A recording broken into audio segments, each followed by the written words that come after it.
Thank you for joining us for Public Safety Echo. The Public Safety Echo project is the world's first of its kind effort to use the Echo model to address safety issues by bringing residents, workers, and businesses together in an online social and professional space to share skills, increase knowledge, and solve problems. In weekly sessions, Public Safety Echo teaches skills, educates partners in different aspects of a healthy community, and empowers community members. Hello, good afternoon. Welcome to the Downtown Public Safety Echo.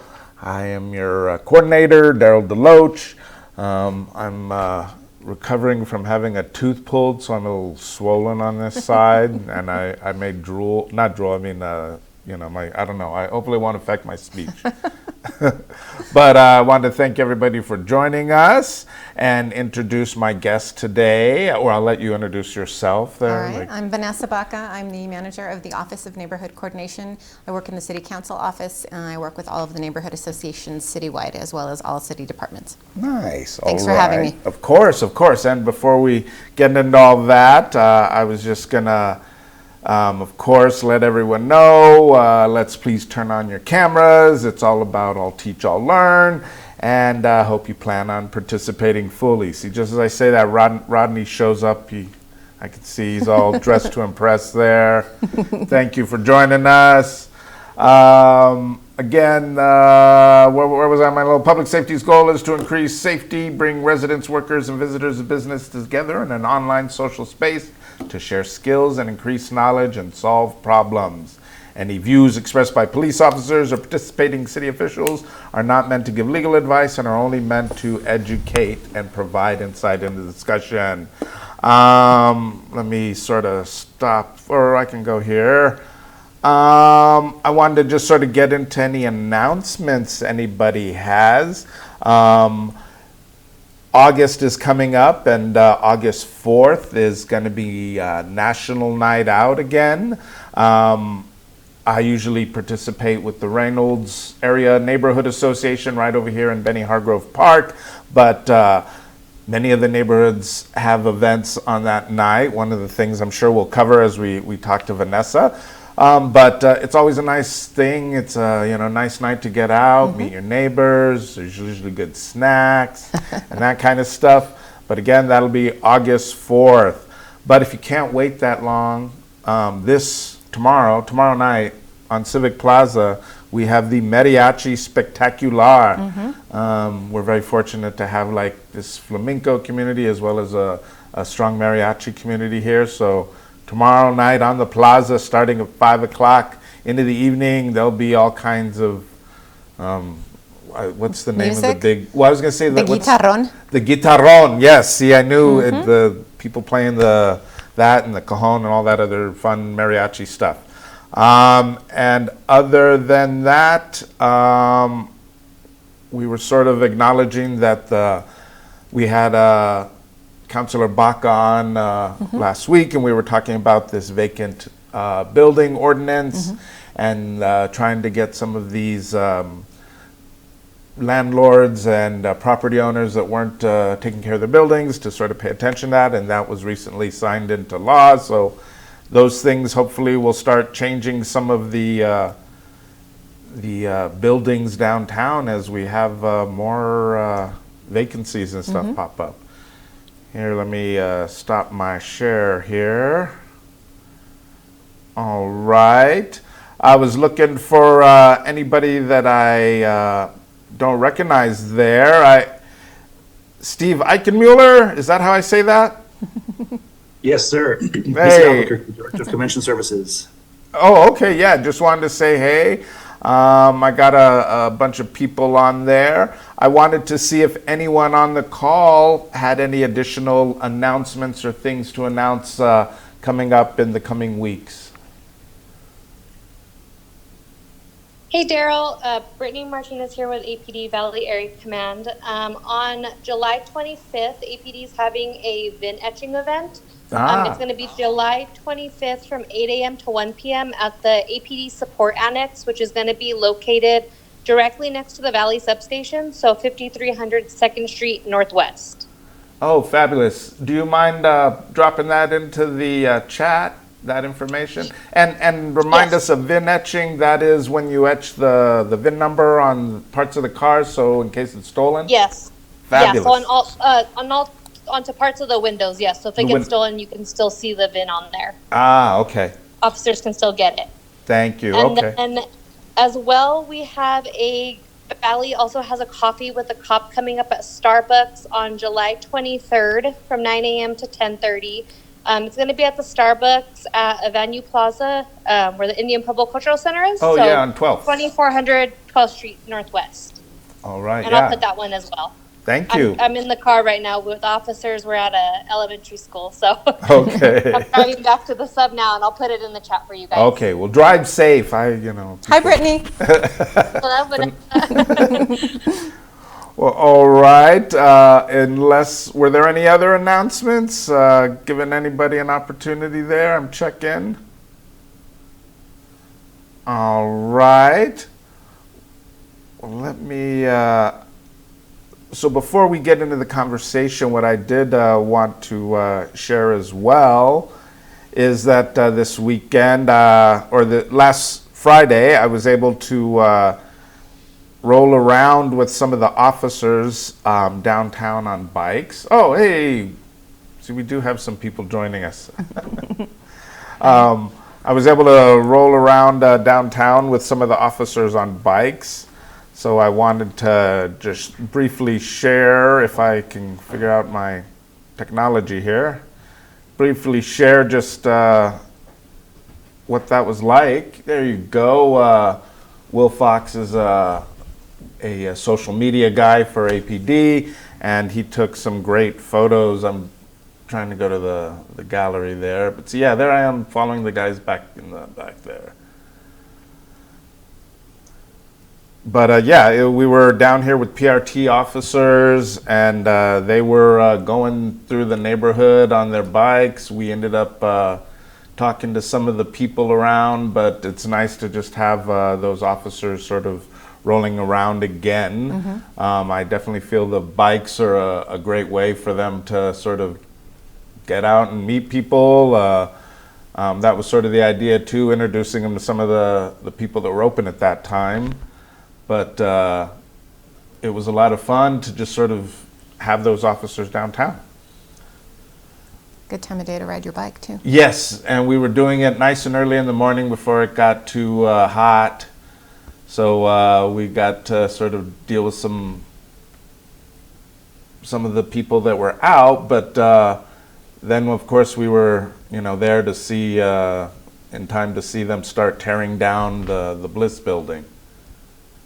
So it was just a lot of fun. I thought I'd share those slides with you guys. And eventually, the idea too is I will eventually have officers on the Echo as we do some restructuring and getting people in place.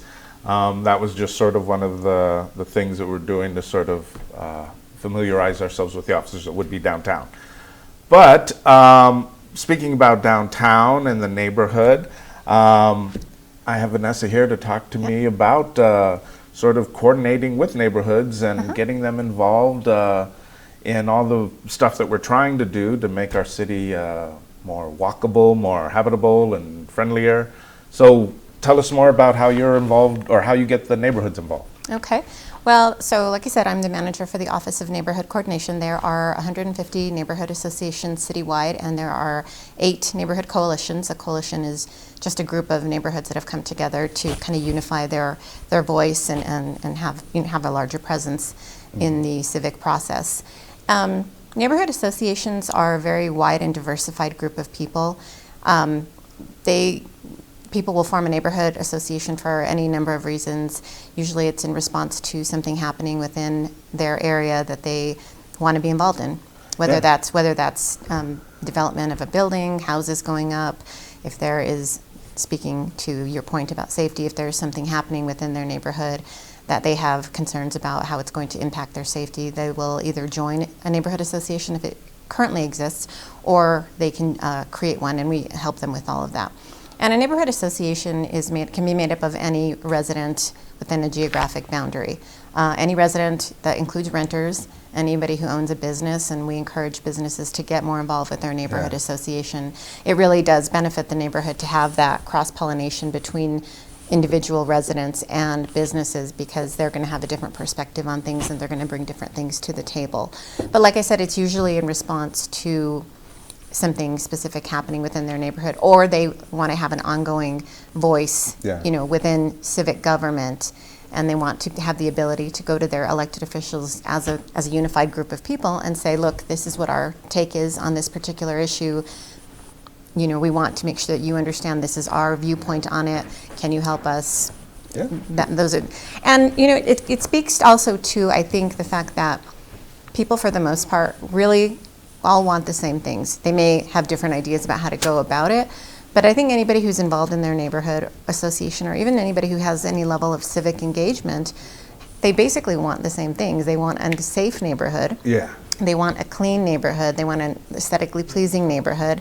They want an economically strong neighborhood. Yeah. And so I always try to remind people, try to always remember you're working ultimately toward the same goal. Like I said, how you may think it's the right way to go about it might differ from your neighbor, but at the end of the day, you're all on the same page. It's just finding that cohesion of how to work together and move forward. Well, and ironically, I have my neighborhood association head here joining us, but I mean it's funny that you say it is sort of, unfortunate. Sometimes it's something happening in the neighborhood that people feel they weren't informed about, and then they start looking and trying to find out, do we have a neighborhood association or block captains or many of these sort of things. So.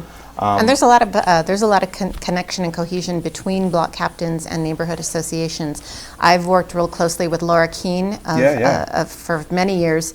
And we did some events a couple of years ago where we brought together neighborhood associations and block captains, and come to find out that there is a certain level of overlap, but that there were some block captains who didn't know that there was a neighborhood association, and vice versa. So I felt that was a very effective way of bringing together the concept of neighborhoods and public safety, or neighborhood safety rather. And I just, again, to your point about safety, neighborhood safety is always going to be something that people in a neighborhood association are going to be concerned with and working toward. Yeah, and again, just, having that communication, I go to the meetings, mainly just meet other people that in your neighborhood, get a little, more familiar with that. And again, as things pop up, we notice things in our neighborhood and try to share it. And even now we're trying to find a way to sort of share that information a little more readily, other than some of the social media stuff. But well, I always encourage people, even if you don't necessarily have the time or the inclination to join a neighborhood association, at least get to know who your neighbors are within your immediate geographic scope. That's so important. Walk down your street.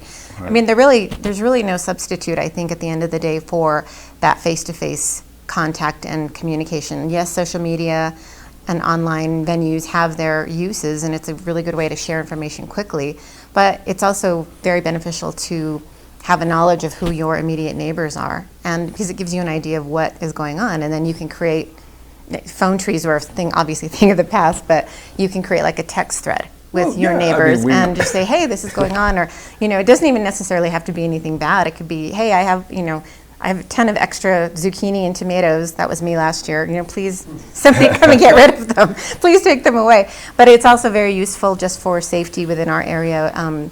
We have a very strong group of neighbors, and we are constantly in communication. So, that's just a very micro example of how people can engage with their neighborhoods. The neighborhood association is a little bit more of a macro scale type of way to engage. But, neighborhood associations are very important in the city. They provide that block by block grassroots connection to what's really happening, you know what I mean? And they are the ones who are able to really go to their elected officials and say, look, this is kind of a large scale issue that's happening within my neighborhood. Can you help? Can you point me toward resources to deal with it? Can you help maybe draft some legislation that would help this issue? So it's really good, and it's also a really good base way to get involved with the civic process and learn the basics of how to engage with the civic process, how to do public comment at a city council meeting, Yeah. or just having that connection with your elected officials. And neighborhood association is very effective in that manner. Well, and I think that's sort of the main thing. People sort of feel a separation from themselves and the politicians and that sort of thing. But I definitely feel, we're fortunate that in our areas we have very responsive city councilors, and that has really been a bridge through the neighborhood associations to Yes. develop those relationships, to really Definitely. talk about, the issues that we see and have sort of a unified voice about Yeah. it. Well, and Councilor Baca himself was instrumental in bringing together the ABQ Core Neighborhood Association, who I understand are in the process of reforming now. But so he knows exactly what goes on in the forming of a neighborhood association from the ground up. So he's definitely a subject matter expert. Yeah, well, and the ABQ Core was a group that was downtown previously, right? And by forming that again, what are some of the hopes that we can accomplish with that?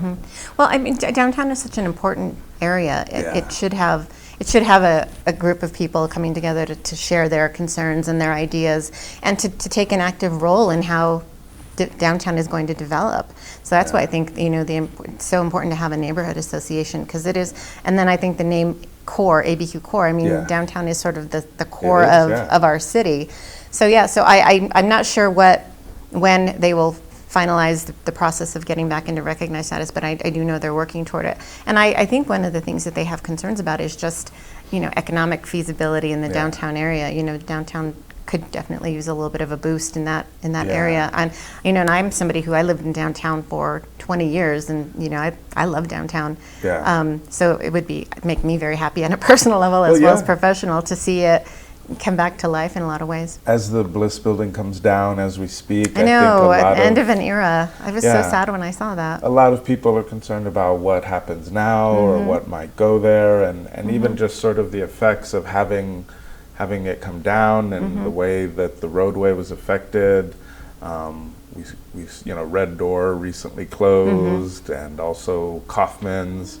And I think those were things that were definitely affected by just the flow, the changes of flow and traffic down here after that collapse. So definitely the neighborhood associations are great for creating, that discussion about what kind of things down here would really benefit downtown. I think anybody who lives within a specific neighborhood is going to know better than anyone else what is going to be best for it, what are the needs that need to be filled, Right.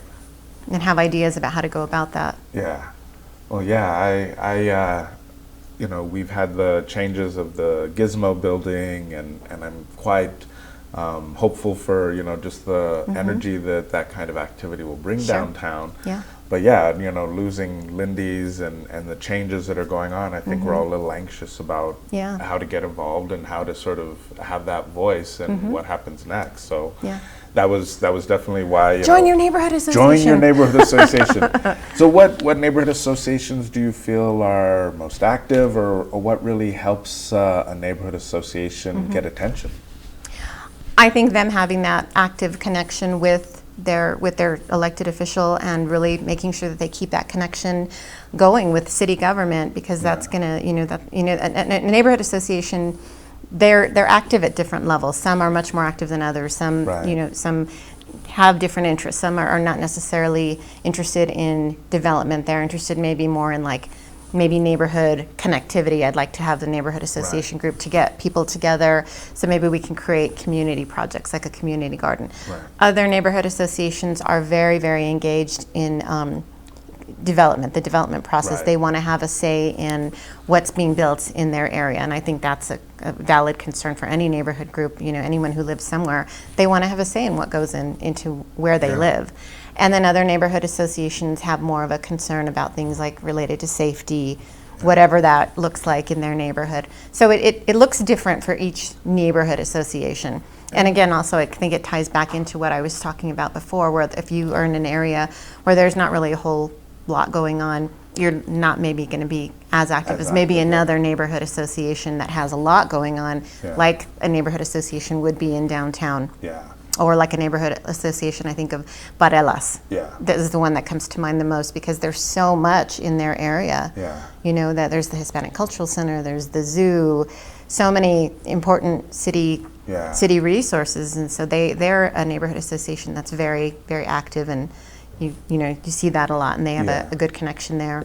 Well, because I've noticed too, a lot of it with the neighborhood associations that get formed, and the leadership sort of is older people from the neighborhood, and you sort of need some of the younger energy too, and the mixed energy. If you have if you don't really share that information and recruit people into your neighborhood association, then you sort of need that younger energy to get those projects done. I agree. I mean, neighborhood associations function well when there's a wide diversity and a wide variety of people, because we have a very diverse city, and I think neighborhood associations are like any other group. They're going to work best when they represent as many people as possible, including age demographics as well. That you tend to see older people more involved in neighborhood associations because they can be a lot of work, and they are volunteer based. And I give kudos to our neighborhood association folks because they work very, very hard,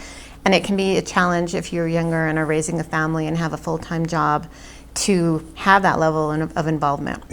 Even if you can attend a meeting via Zoom or something along those lines, it's still a large time commitment, and it can be hard for people.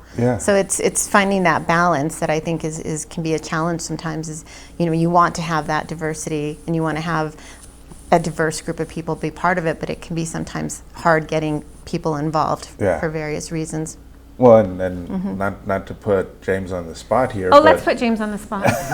Well, but that was one thing I was going to point out. I feel like Silver Hill, we have a rather diverse group of residents involved. And you're in proximity to the university as well, so you're that's I think going to tie in with it as well. And James definitely puts in a fair amount of time, but you're about to retire? Is that the reason you're able to do it? Not from the neighborhood association, I hope. No. Okay, don't leave. No, I recently retired just a month ago. Oh, congratulations. Thank you. And we really did work hard to get younger people involved. Yeah. We had a really good annual meeting in January a year and a half ago, and just a bunch of young people, young couples mostly, came out. And we also came up with the idea that a couple, on our board, we could have a couple sit in one seat so they could kind of trade off. Like one can come and the other can watch the kids or something to our meetings. And so, we have, I would say, 3 people under 40 on our 7-person board. That's great. Yeah. That's really, really good. And it's good that you offer a Zoom option, or do you offer a Zoom option? We don't. We did during COVID, and we haven't ramped that back up, although we do have the technology to do it. We'd love to be able to do that. So one of the things that my office does is we try to provide resources for not just forming neighborhood associations, but for associations that currently exist. So we have a free Zoom that we let neighborhood associations kind of check out, like checking out a library book, if that's ever something you are interested in utilizing. Thank you. Yeah, so just contact our office, and that's for any recognized neighborhood association citywide. Okay. Yeah, so, and same with you, is we utilized it mainly during COVID because there were nowhere that neighborhood associations could meet because all the community centers were shut down. But we still have it, and it's still utilized, and so please, if Silver Hill ever has any need for it, just reach out to our office. Thank you. Yeah, of course. Of course. And actually, that was one of the things I had done previously. There are some of the community centers that I've placed screens and devices at for that purpose, so that hopefully some of the neighborhood associations could utilize them for Zoom sessions or meetings or gatherings like that. And community centers are free for recognized neighborhood associations to use for meetings. Yeah, you just have to let them know beforehand. Yes, definitely. Well, was there other things that you wanted to share with this and let people know? So one of the resources that my office provides is a weekly e-news, and it goes out every Monday, except this past Monday because I was on vacation. But and it's not just city events and projects. It's city, it's county, it's state, it's individual neighborhood, community group events, projects, initiatives. We include a calendar of neighborhood association meetings and other events that neighborhoods have, like community garage sales, during election years if they have candidate forums, we'll do that. If they have like Okay, yeah. like block parties, we'll put all of that. And it's a really good way to sort of know who's meeting where and when and who's doing what. And so it's free. Anybody can sign up for it. You don't have to be a neighborhood association person. For the newsletter? Yep. Yeah, okay, yeah. And like I said, we include stuff from like the state, the NMDOT, county information, like the county for every major holiday that they'll put out an Uber code that's good for 2 rides, right. $10 each. That's great information. So we include that. We include surveys that the city might have on different projects, public meetings for various projects. If a city councilor has a particular initiative that he or she wants promoted, we'll promote that. If a city department has a particular event or initiative they want promoted, it's a very good source of information. I'm not just saying that because it's from my office, but because Well, I use it too. Well, thank you. Yeah. And because of the fact that it has such a diverse sort of information, it isn't just city-centric, because Right. there's always that overlap between city and county and state. So I think it's important to share all of that. And so again, that's free if anyone wants to sign up for it. I'll give you my contact information at the end, and then people can sign up for it. We have it's called a monthly virtual lunch and learn. And it's my office, basically. It's kind of a similar setup to what you do here. We have a different city or county or state agency come, and they'll do like a training that gives some information for neighborhood associations. We've had trainings on how a neighborhood association can get a tax ID number if they have to open a bank account. We've had different sessions on, again, public safety. I've had Laura Keene come on several times. Yeah. We've had a session on just neighborhood best practices, like what are some important things to remember as you run your neighborhood association. We're having one next week on parliamentarian processes. A lot of neighborhood associations use Robert's Rules of Order, and sometimes there can be some confusion on how to use it, so we're having a session on that. In August, we're having a session about the Complete Streets initiative with the city of Albuquerque, which is a really interesting program. Valerie Hermanson is going to be coming on and talking with me about that. And same thing with you. We record it and upload it to our YouTube channel as well. Okay. And so we have like about 3 or 4 years worth of different training videos. They're There and available. They're and Okay, available, yeah, so yeah. and those are free. We offer a list of suggested speakers for neighborhood association meetings. Sometimes it can be a challenge to get people to come if there's not, if the board doesn't have an idea of like who would be an interesting person to speak.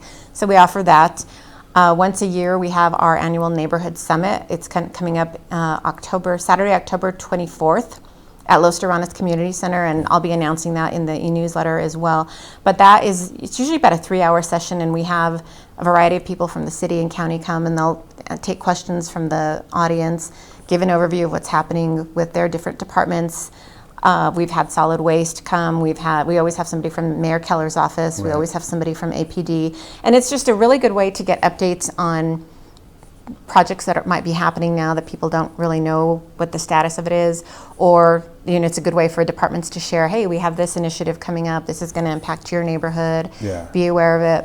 So like I said, and that's coming up in October, and we have it every year, and it's just a good resource. We feed people also. Oh, well, that's always a good, Right? if you have snacks, that'll get people Snacks in are the door. always good, yes. So we just, and then people can call our office, and if they're not having, any luck getting an answer from another city department, they're welcome to call us, and we can try and get an answer for them. We try to interface, I should say, with as many city departments as possible. And it's also helpful because, if somebody's trying to get a hold of their elected official, we're in the city council office, so we can help put that, get that direct connection as well. So my office has a lot of resources, not just for neighborhood associations, but for the public at large as well. So if you ever have questions about, anything neighborhood related, or if you have a city question and haven't maybe been able to get an answer someplace else, feel free to reach out to us, and we're happy to try and get that answer for you. So. So, that's another aspect of this. You're engaging with the neighborhoods as well as the city council and all the other things that are going on. And that can tend to be a lot of information. So getting on that newsletter sounds like a good thing. Yeah. And we public outreach is a huge part of the work that we do on a day-to-day basis, because, we're not just working with neighborhood associations, we're not just working with elected officials, we're working with the general public to try and encourage that civic engagement in whatever way works best Yeah. for you.